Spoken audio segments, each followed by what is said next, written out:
Hi everyone, welcome back to Cine Stories YouTube channel. Today we're going to be talking about the top 10 mistakes couples make when planning a wedding. And I'm so excited because we have Diana here with us, and she is one of Cine Stories' wedding planners, so she is the expert. I am so excited to finally be working with you guys. So let's just dive right in. Yeah, that sounds great.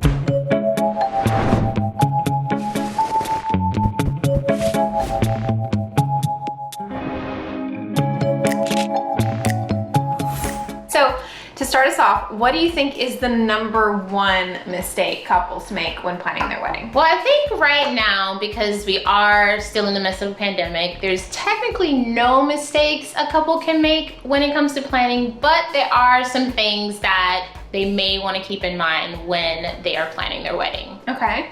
One of them being not making a budget. So many people forget to make a budget, come up with a solid plan, figure out what they want to spend on certain things and what are their top priorities in a wedding, and what's the least important.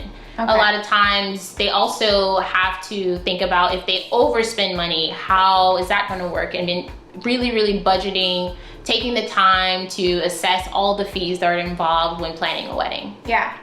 So I can see if you don't set a budget, it would be really easy to overspend. Yeah, because you could go on Pinterest and be like, I want these flowers, I want this cake, I want this, and then next thing you know, you spend $8,000 on maybe 7,000 roses, or you spend $10,000 on a cake that you thought was going to be $500. Yeah, I can totally see that. So what do you think the biggest part of the budget goes to in a wedding? I think the biggest thing starts with the venue, and then next being, of course, photography and videography. I know a lot of couples always want to capture the big moments and their special days, so a lot of times people pick amazing photographers and amazing videographers so they can share with their friends and families. And now more than ever, people are also adding in live streams, so whether it be within Zoom or setting up Facebook Live, having those platforms to really support their wedding day, I think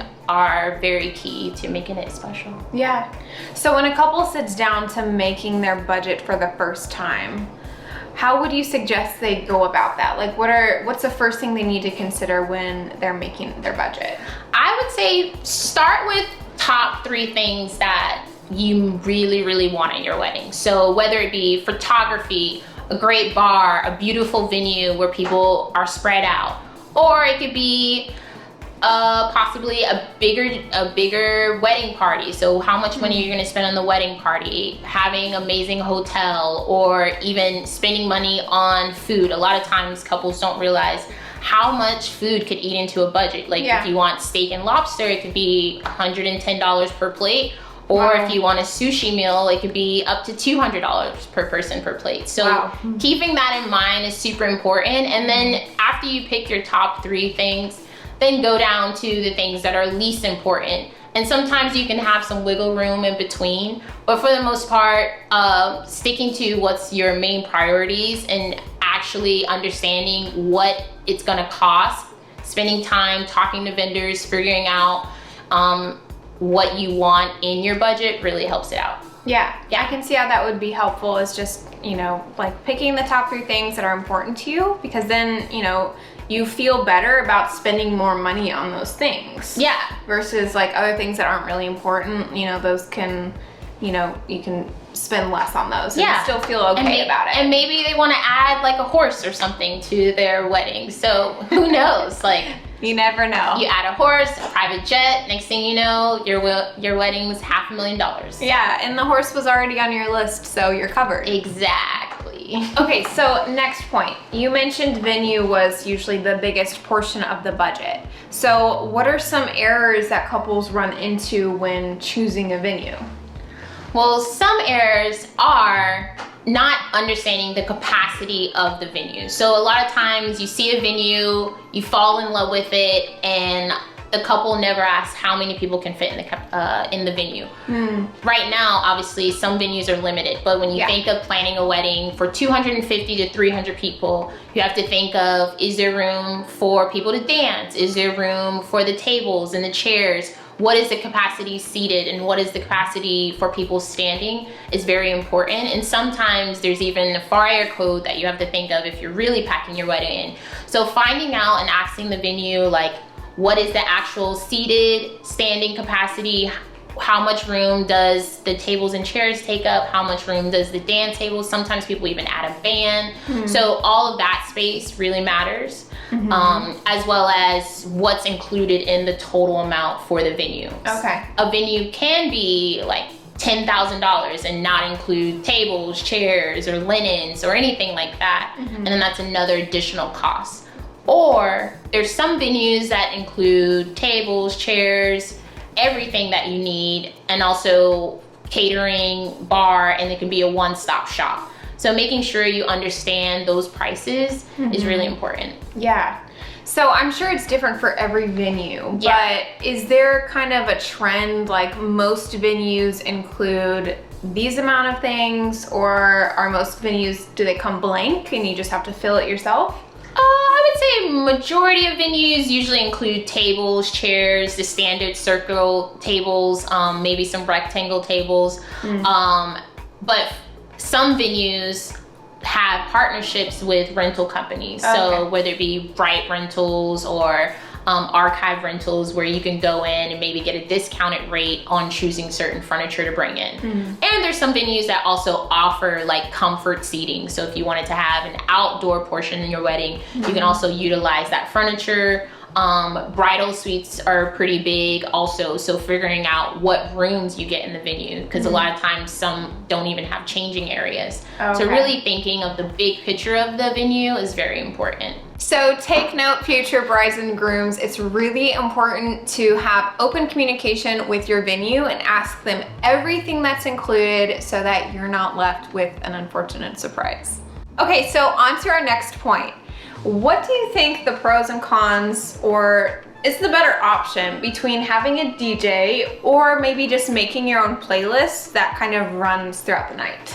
A DJ is a must. Like, it sets the tone for the wedding. I enjoy music. I'm pretty sure everyone else enjoys music. So having a DJ really be the MC, like be the key player to really understand people's moods, like switch the songs when needed, and also having that person understand the crowd. Like, a DJ's whole job is maintaining the crowd's interest for at least 3 to 4 hours, depending on from ceremony to reception.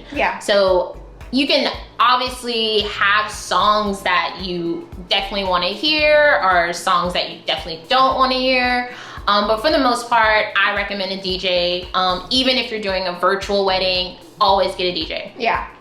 And is there a difference between a DJ and an MC, or are they kind of the same thing? Some DJs play as DJ and MC, or hosts as they like to call it, or you can just get a host. It sometimes is a friend or someone that can hype up the crowd. But for the most part, like, the DJ can read the room and really get the crowd going. They can also introduce, like, ladies and gentlemen, first dance, the bride and groom, and kind of go through the flow. I think the biggest thing, especially for virtual weddings, is that DJs, having a virtual DJ is perfect, because they can kind of tell people when you're in the Zoom, like, okay, in a couple of minutes, we're gonna have the bride and groom do their first dance, and kind of lead that event, because everyone's not live and people are like, what's happening? Like, you see the chat going, and they're like, what are we waiting for? So that DJ knows how to communicate with all of the guests and also keep the crowd interested, keep them going, and make it more fun and exciting. I can see how if you didn't have a DJ or an MC, maybe the flow of the night would kind of be hard to manage and maybe a little awkward. Like, you never really know what's happening next. It's kind of like going to like your high school prom, and everyone knows that DJ that may play that one song, but who's really gonna get the crowd started? That's what the DJ's for. And they really like read the room, and like maybe people come and suggest songs. Not all the time, but for the most part, like figuring out what the crowd wants to hear and get them on the dance floor. That is the DJ's job, bringing everyone together. Yeah. for sure.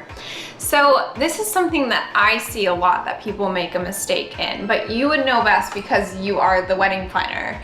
But I think a huge mistake that couples make when planning their wedding is not hiring a wedding planner. What do you think in your unbiased opinion? Oh, I mean, it's okay if you don't hire a planner. I will say some families enjoy having their parents plan, which I am a big advocate for. But really when it comes to getting a planner, you're kind of taking that load off of your parents. You're taking that load off your friends and your family, and you're really allowing them to enjoy the moment just as much as you're enjoying the moment. Yeah. So that's where a planner plays in the bigger picture of just letting your family enjoy it as they should. Yeah, for sure. And I can attest to that. When I got married, that was the one thing we regretted, was not having a planner. My husband and I thought we could kind of do it ourselves with our family, and we did do it all ourselves, but it was really stressful, especially the day of. There were so many things that we had to think about where, like, you know, we should have just been in the moment enjoying our day. Yeah. And we did enjoy our day, but it would have been much easier had we had a wedding planner. So I think that's the one thing that I would suggest to all couples, is hiring a wedding planner. Yeah, and I mean, there's different planners that you can hire. You can hire a month of planner, which technically is not a month. It's not like they come in the month of the wedding. It's usually like 60 days before the wedding, so they can get an intro to the vendors and get to know the venue and help you with timelines and tie in all the missing pieces. And then you can also have a planner for an extended amount of time to help you with decor and design and really like tailoring those special moments that you want to bring together. And I mean, majority of the planners also have tons of recommendations for vendors, and we love the people that we work with. So having that in mind and getting someone that can help you is very, very important. Yeah, definitely. Okay, so let's talk about the next point. Inviting too many people to your wedding. Oh no. So tell me about this, because I honestly didn't think that there could be a problem except for budget when you're inviting too many guests. But what are your thoughts? Well, I think when it comes to inviting guests, you obviously want everyone there. Yeah. Sometimes it gets too much. Like when you sit down, you compare families. Some people have really large families, and that then takes up 150 spaces. And then you have another side of the family, and they maybe only have 50 spaces. And then that doesn't even include your friends. So the next thing you know, you're at 300 people being invited to a wedding, 350 people being invited to a wedding, and maybe you have like a small budget. And so figuring out like who's important, starting with the immediate family, starting with your bridal party. Are you gonna have them invite +1? So you have to take that into consideration, as well as budget for food. Food and drinks are probably the most expensive you could probably spend when it comes to as many guests you start inviting to the wedding. Yeah. And then you have to decide if you're gonna have plated or buffet or food trucks even, what is gonna be the best bang on your buck, and then how many drinks are you gonna serve? Like, are you gonna go to a cash bar? Is it gonna be unlimited drinks and alcohol? When you invite too many people, you may really need to budget for the amount of people that you're inviting for everyone to have an amazing experience. Because the last thing you want is people to run out of food and run out of booze. Yeah. Not a good experience. I can see if you want a lot of people to come, but you do have to stick to a budget, you might have to cut corners on other things that are important to you, which might not be worth it in the long run, especially if, you know, 150 of these 300 people are just kind of friends like throughout the years. Yeah. I mean, I would say the fiance and both of the parties of the couple should decide on a number. So if the number is 100, figure out family and see how many spaces you have for friends. And then if there's room to expand, then you can. But you invite those people first and see who falls back. There's always going to be a contingency rate. And then allow those people to cancel and then add people as needed, okay? And don't feel bad about not adding people or be like, oh, maybe I'll add you, I just have the budget. Like, it's based on, it's your wedding. Yeah. So you can decide that. And don't feel bad about inviting too many guests. And now, since everyone's doing virtual weddings, you could probably invite 1,000 people and they can just be at home. So that is a workaround for that. That's a good point. Yeah. So the next mistake I see happening way too often is people hiring a friend or, you know, their second cousin to shoot their wedding. Either photography, videography, or, you know, even play as DJ. So yeah, DJ, planner, florist, anything really, makeup artist. I think it's okay to hire a friend. I'm not saying don't hire a friend, but just make sure they know to be on time. Make sure they understand the importance of following a schedule. Make sure they know the importance of, if they're gonna be your planner, to make sure they have your back and they're not asking you for things. Like, just make sure they set you up for success, because you don't wanna hire someone and then you're thinking about, why did I hire this person? It's your wedding day, they're freaking out, and then they're stressing you out, and it doesn't allow for a good experience, which is why all planners recommend that you hire vendors that either we trust or that you meet with, and they understand your schedule, they understand your budget, and they understand that there's a schedule and there's time. Yeah. I think something a lot of people take for granted is the idea, you know, if you have a friend or a cousin working for you, you're either not paying them at all, they're doing it as a favor, or you're paying them a friend rate.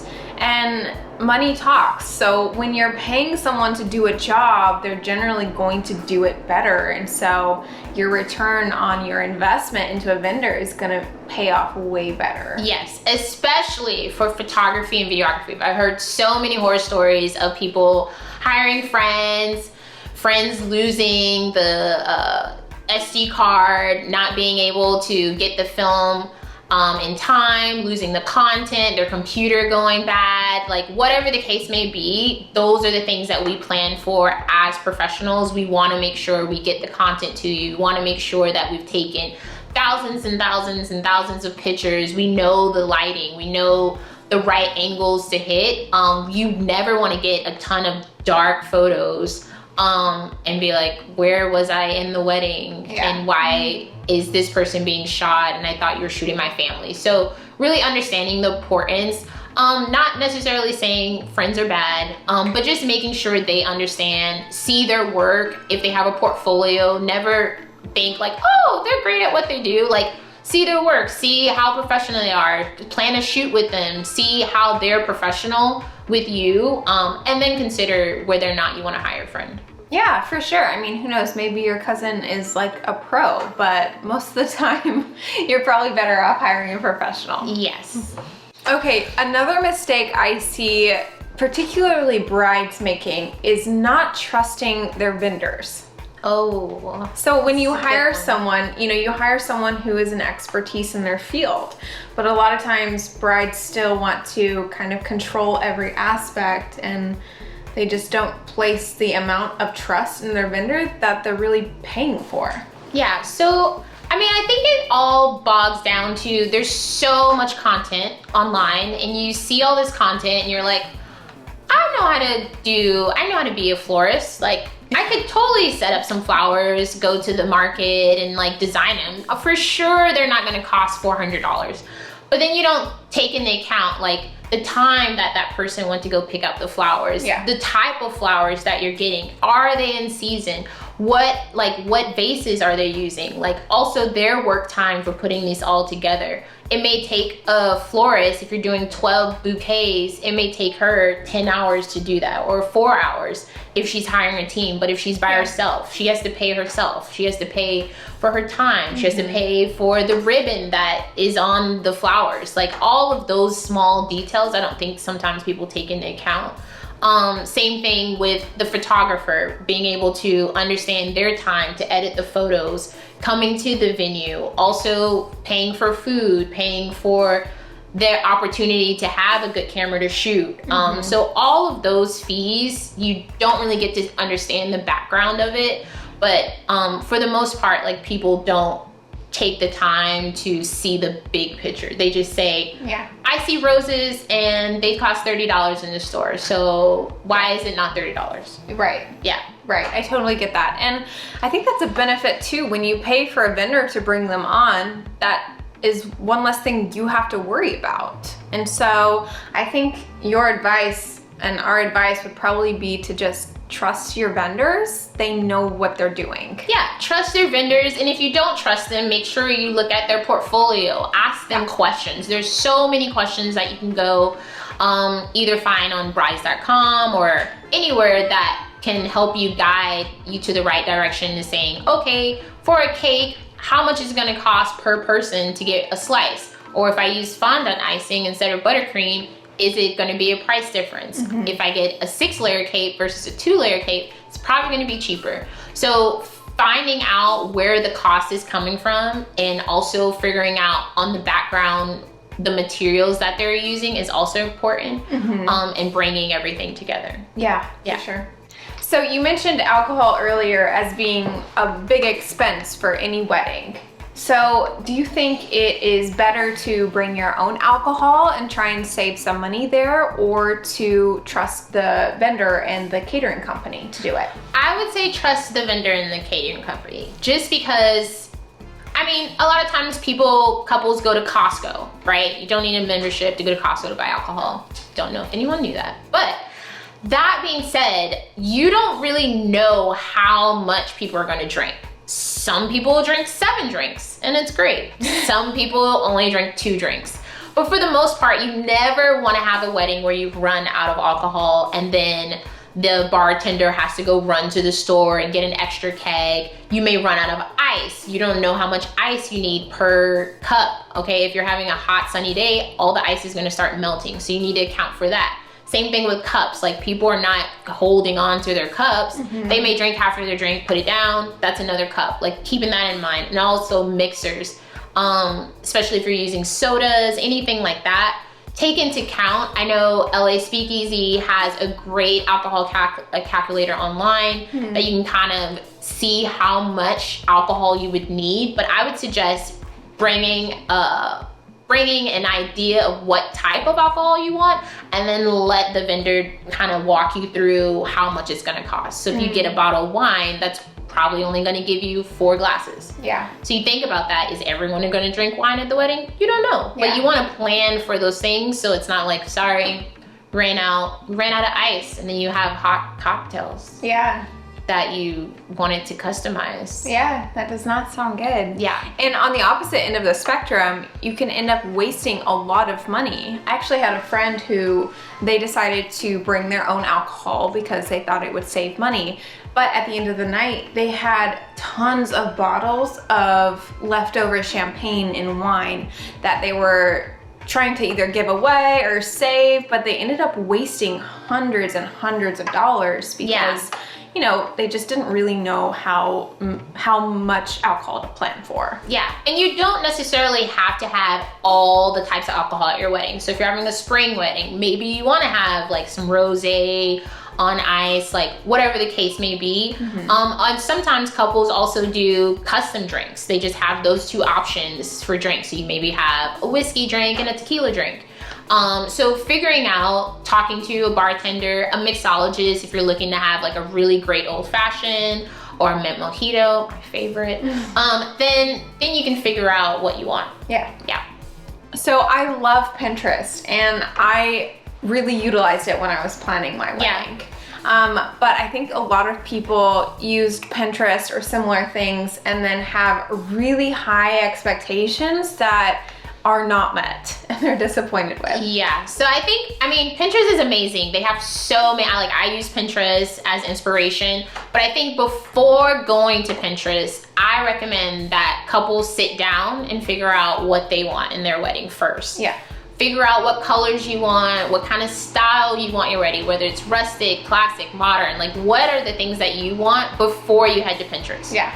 I mean, I'm pretty sure a lot of women already have a Pinterest board of what their wedding would look like. But when you're deciding together as a couple, again, referring back to budget of what you want, sit down with your partner and figure out, hey, like, what do you want for your wedding? And then it may be something small, and then go on Pinterest and say, okay, like these are some things that are most important, and these are the things that are least important. So, because looking at Pinterest, you could see a beautiful bouquet, and it could be $1,000 for one bouquet, and that's not even flowers for your table or your centerpiece, but you're like, I want this exact bouquet. Now, of course, it's not going to be exactly the same because vendors are not going to copy people's work. But you want something similar, right? And so you have to think, are those flowers in season? What is that gonna look like? All of those little things really make a difference when you're picking on Pinterest. So keep that in mind to be flexible with that vision, as well as for dresses, anything pretty much, calligraphy. When you look online, just know that it's just an inspiration. No vendor is gonna do the same exact work that they've seen. All the things that you see on Pinterest is absolutely beautiful, so keep that in mind when you're looking on Pinterest. Yeah, definitely. Okay, so the last mistake we're going to talk about is underpaying vendors. So I know that I had a friend once who budgeted for certain things, and one of the things that was kind of low on their budget was catering. I don't know why, but they didn't want to spend a lot of money on catering. So they had a max cutoff. So they went with one of the cheapest caterers they could find. And you could tell the portions were really small. The food wasn't very good. I think I could have cooked better food myself. And so what do you think about budgeting for vendors and, you know, aiming to like not pay a lot for certain vendors? Take the time to talk to multiple vendors. May sound exhausting, but 2 to 4 vendors I would recommend to figure out what is different and why the cost is so much, right? Especially when it comes to food, you want to do a food tasting, you want to do a cake tasting, you even want to do a drink tasting just to make sure it's up to par to what you want. A lot of times you want to even make sure that the presentation is up to caliber to the type of wedding that you want. Like you may have a buffet and then it's very oily, or it may be very dry. Like you don't want that experience for your guests. You don't want that experience for yourself. So keep that in mind. Not necessarily wanting to spend more money, but just understanding the range of money you could spend for the wedding. And also doing the due diligence to make sure you check and have those tastings and meet with the planner, meet with the florist, see their work, see their sketches, whatever the case may be, to make you make that decision. Yeah. I think a really important point to remember is that you get what you pay for in all regards. And so don't sacrifice budget when it comes to things that are really important to you, and things that are kind of lower on your list, then, you know, you can go on the cheaper end. Yeah, and there are some things that, again, when you're making your budget, that you can have some wiggle room. Maybe highlight those things where you're like, okay, I maybe could spend like $5,000 more, or I maybe can spend like $1,000 more. Know what that budget is, figure that out, but never go spend like so much money that you're like overwhelmed and you're like, why did I spend $75,000 if that's not what you want to do? So figuring out what that number is, and then always have some wiggle room. Yeah. Thanks so much for tuning in, guys, to Cinestory channel. Be sure to like and ask any questions that you may have below. We love to hear from all of you, and let us know if you agree with these points or disagree. We love to hear it. Thanks, you guys.